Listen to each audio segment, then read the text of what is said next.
Your nervous system does not care what you want. It cares about what is familiar. And until you understand that, all the intention setting in the world will not move the needle and no change is going to stick. Hello, and welcome to another episode of Cosmic Guidance with me, your host, Sharon. So let's get into the nervous system and how it affects your manifesting. Over the last 2 weeks, or last two episodes, the birth chart is not your destiny. And when nobody's watching, we talked about identity shifting and reading your birth chart as a starting point. And I ended last week with something I want to pick up on today. The reason most people default to the low expression of their chart is not a lack of willpower or awareness, it's their nervous system. And until we understand that connection, no amount of intention setting is going to move the needle or adjust anything in your life. Now, I know you are doing the work, journaling, affirmations, mindset practices, vision boarding, but you keep getting pulled back into the same patterns, the same reactions, the same frequency. This is not a failure of your belief or your desire. This is your nervous system doing exactly what it is designed to do. It's here to keep you safe by keeping you familiar. Think of your nervous system as your body's security system. It's constantly scanning. Is it safe? Is this familiar? Is this a threat? And here is the thing about your security system. It is largely programmed before you were even 7 years old. And I've mentioned this in past episodes as well. Before you had language for what is happening, before you could even consistently choose what you wanted to let in. So it's really important for us to understand familiarity versus safety. Another way to kind of phrase this and think about this concept is, why do we return to toxic relationships? Why do we return to the jobs that just suck the souls out of us? Your nervous system does not distinguish between what is good for you and what is familiar. Okay, so familiar will trump safety, because familiar is safe to the nervous system because it understands it. Even when it is painful or limiting or no longer serving you, it's because your nervous system understands this scenario, this sequence, this situation. This is why people are always returning to old patterns, even when they're doing this deep inner work. The new identity feels unfamiliar, and the nervous system keeps reading unfamiliar as the threat. So you're doing the work. And when you try to shift into this new identity that you've been working on, this elevated self concept, your nervous system will often fire warning signals. The signals will show up as anxiety, self sabotage, this sudden fatigue, overwhelm, and all of these things that will pull you back into your old behaviors. You can think of it as well as the fight, flight, freeze, fawn. This is not resistance in the spiritual sense, okay? This is pure biology we're talking right now.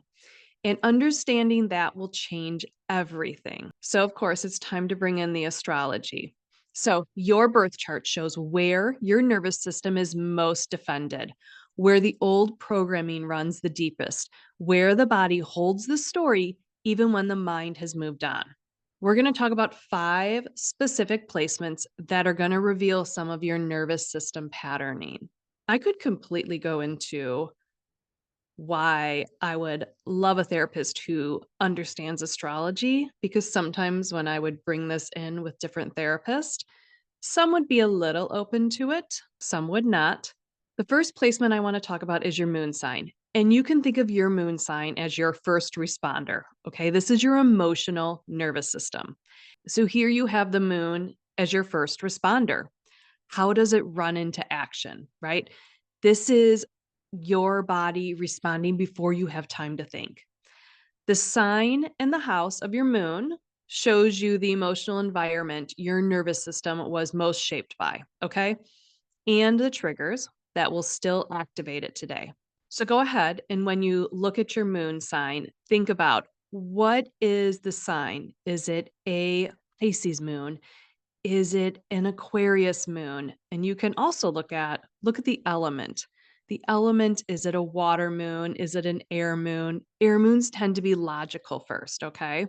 People have a hard time with me because I'm an Aquarius moon and they expect this like huge reaction out of me right away. But I have to logically think through what I'm feeling because all the emotions go down and then I have to process them.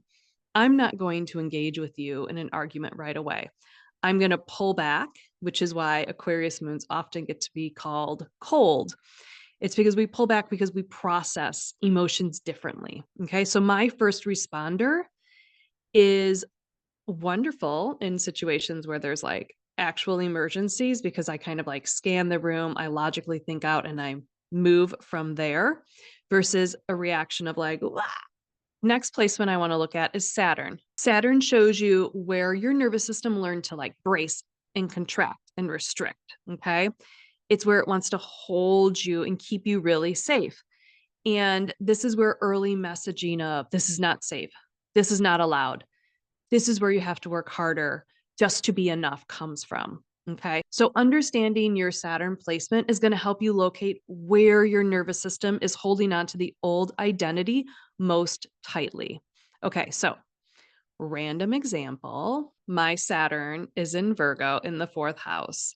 A moment in my childhood where I remember giving my father my report card and him going, "Oh, you got an A and not an A plus." It was never like, "You did a great job." It was like, "Not quite enough." So in my mind, if things became not perfect, they were not safe.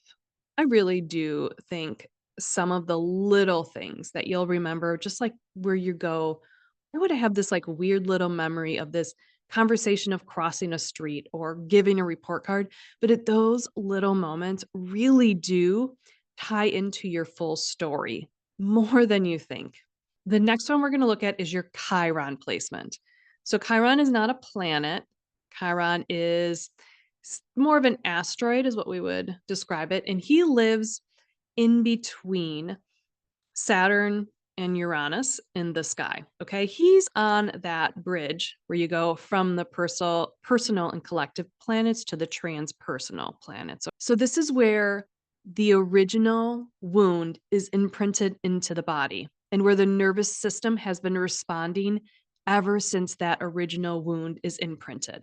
Okay. So, this is often very subconscious and it looks like self sabotage, but actually, it's your body trying to protect you from re experiencing the original pain. This is one of the placements that I think it's really good to work with someone who understands astrology. So, you can go and read some really great books on this, but also there's so many things that tie into the Chiron story and how it lays in your chart from the placement to the house to any aspects. And certain aspects will show you if this is an imprint that comes not necessarily from you, but from your generational line, from people, I would say epigenetics, right?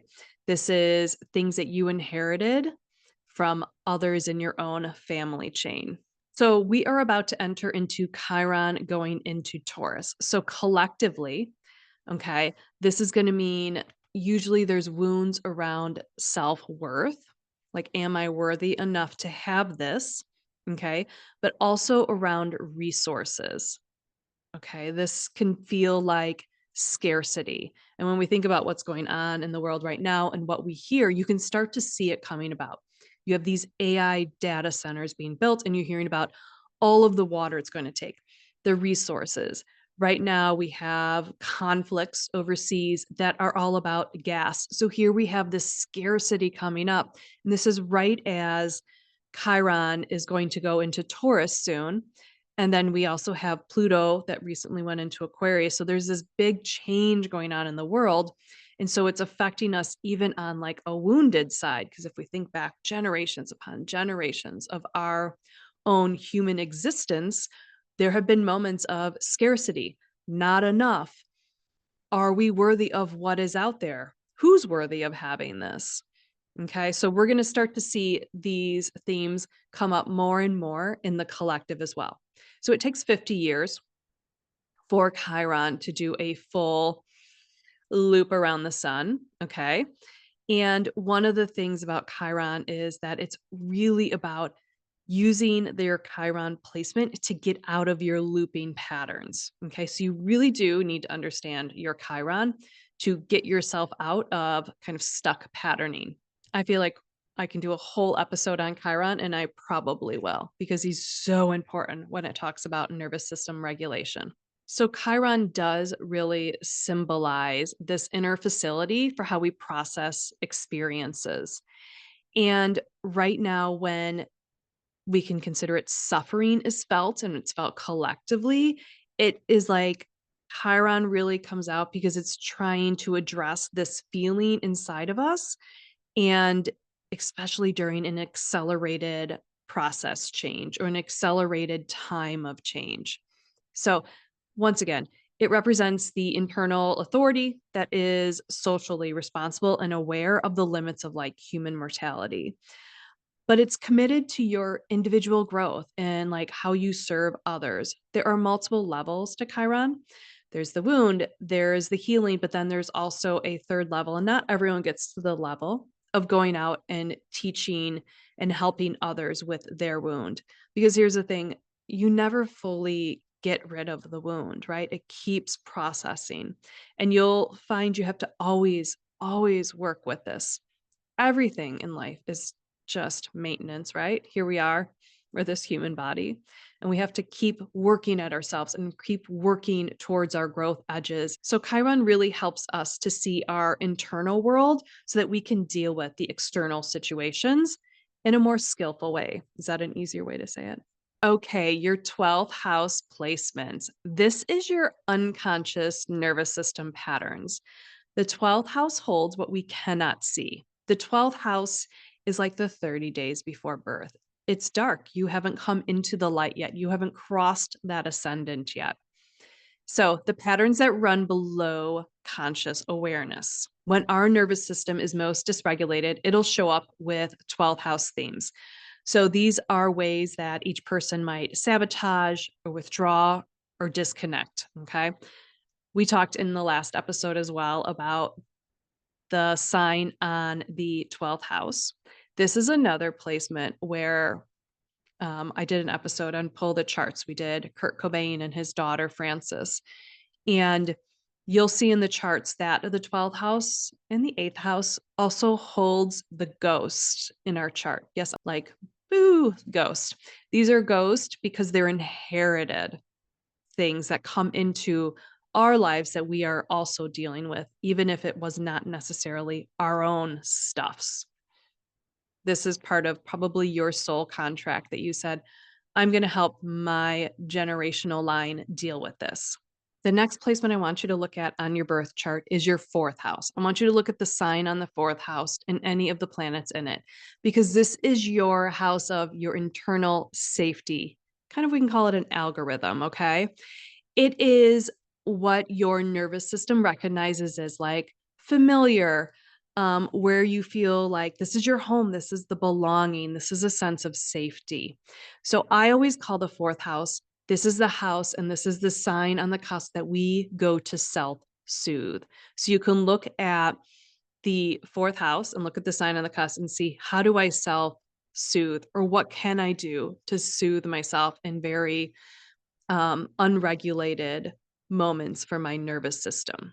As you know, I take this information from my recording and I pull it down into my blog on my website. So if you go to bewitchedandbougie.com and I start putting more details in, and then if you go into my community, which I hold on my Substack page, I go even kind of deeper and can give you some practices as well to use. So I'll put the link in the show notes, but it kind of all filters down and gets more information.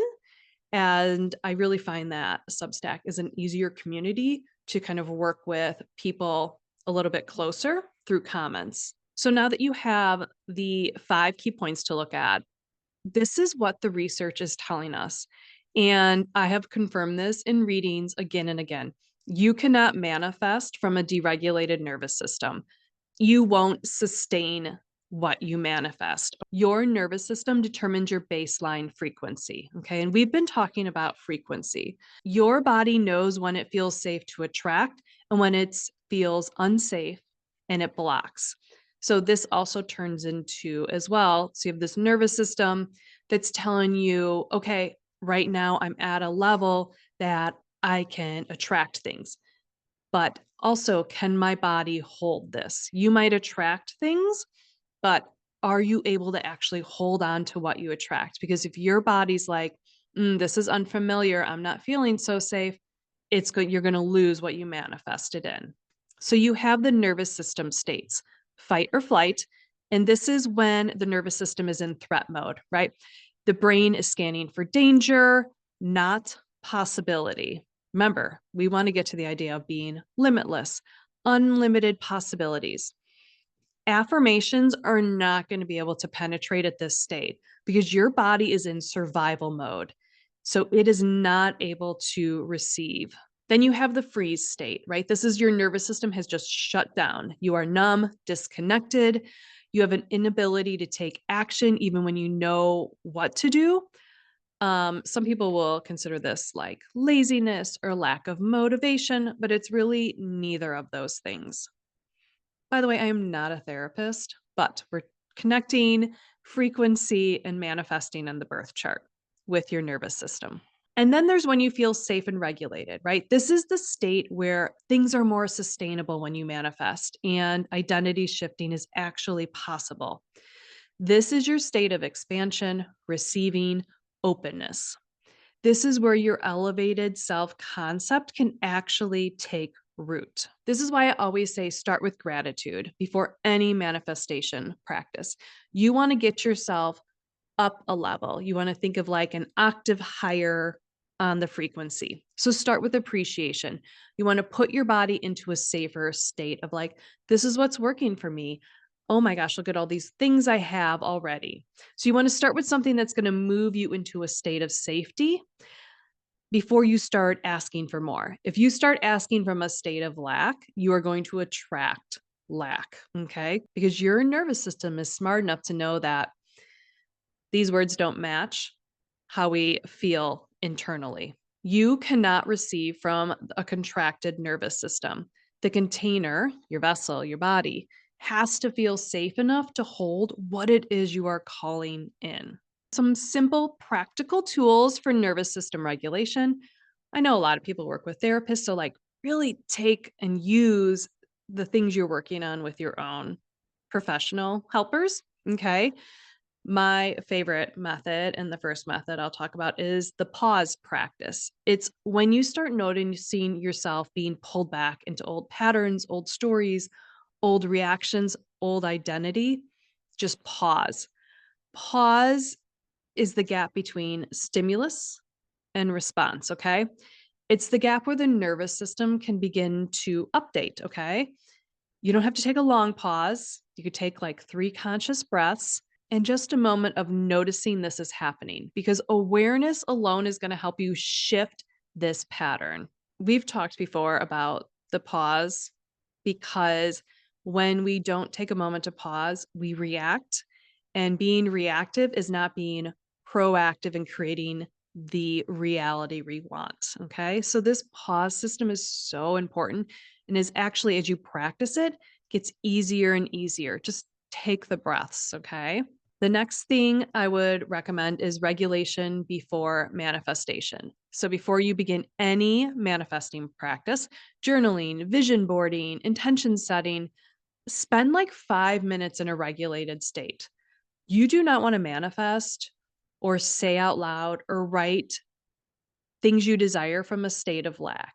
So, you want to move yourself into a state of safety, whether it's music, gratitude, going out in nature, hugging a tree, putting your feet in grass, or maybe it's just a conversation with a positive friend that like uplifts you as well.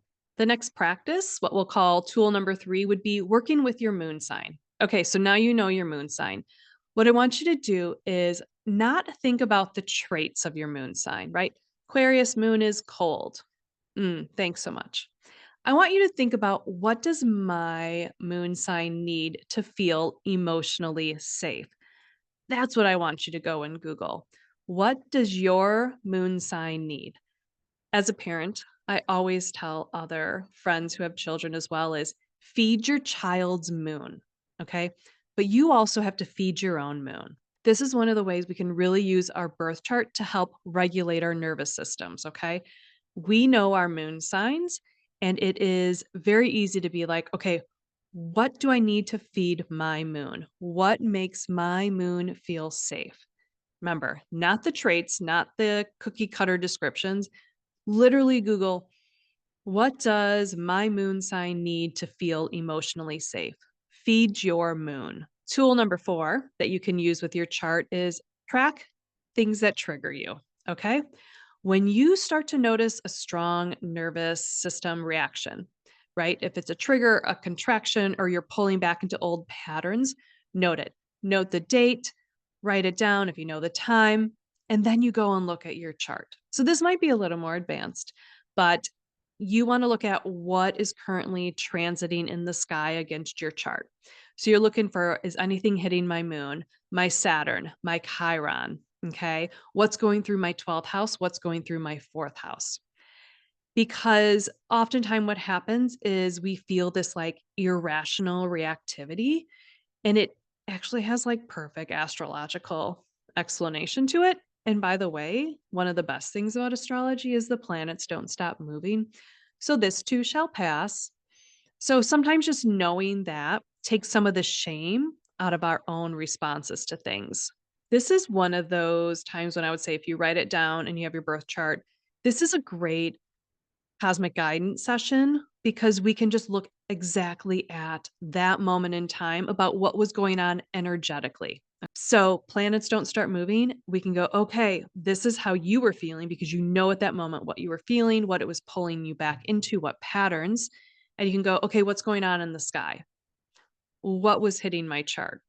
So it kind of just gives you a little more information and you can then use it to go, okay, is this a moment where I'm being a little bit tested to make a change? Is this a wonderful moment for me to break out of my current reality, out of my current identity, and really move up to this next higher octave? Okay. But what's great is that step one is you awareness. You are aware that something was happening and it was drawing you back into this unregulated nervous system state. Also, why I want therapists to work with astrologers. So, your nervous system is not your enemy, and it should almost be considered your identity guardian angel, right? What if we changed how we thought about our nervous system, right? It's trying to hold us into this safe environment. It's holding this old software of ours in place because it that's where it feels safe, you know? And this work is not meant to like override your system or force you into submission. It's really to create enough safety so that an uptake can happen naturally. We want to just think about it. If this nervous system is your angel, can we get it to loosen the wings around you so that you can go forward, so that you can move to your next growth edge and really grow? So, your chart really does show you exactly where that work needs to happen first. I do really love the idea of thinking of our nervous system as an angel. It just wants to hold us and keep us so safe. But sometimes you have to go, hey, I want to grow and I want to co create with reality. So we need to just like make sure our nervous system understands that this unfamiliar territory is safe. And that's what we really have to work on our nervous system and our identity guardian angels this way. So I hope you enjoyed this new idea of like how to look at your nervous system versus being like, oh, anxiety. Maybe we can look at it as a way of a guardian angel trying to keep us a little bit safer. Next week, I want to talk about Uranus that just entered Gemini on April 25th. And I really can't wait to talk to you about what this means because this transit is literally rewiring the collective mind. And if you've been feeling kind of mentally restless or suddenly very curious about entirely new paths, or you've realized that your old way of thinkings have just like kind of like stopped working. So this is all Uranus and Gemini. And I will tell you, because we talk about frequency a lot, Uranus is a higher octave of Mercury, and Gemini is ruled by Mercury. So this is just like, let's take that step up. Let's move up to that higher octave in our lives. So that's what really we're going to dig into next week. So, if you feel called to, go ahead and book a cosmic guidance session or a birth chart reading, and we can really get into these 5 placements. Subscribe to Mindful Musings, as in full, as in FULL, right? My mind has a lot of thoughts. So, this is my Substack community where we go in deeper. But as always, please like and subscribe, follow along. I hope you're enjoying this series. Hopefully, you realize just kind of going through and it's layering and layering and layering and layering around manifestation and identity work and identity shifting. Okay. So, opening yourself up to more abundance, to the unlimited possibilities that are out there, why we have the birth charts we do, and how to work with it as a tool to just help you move up into a higher elevated self.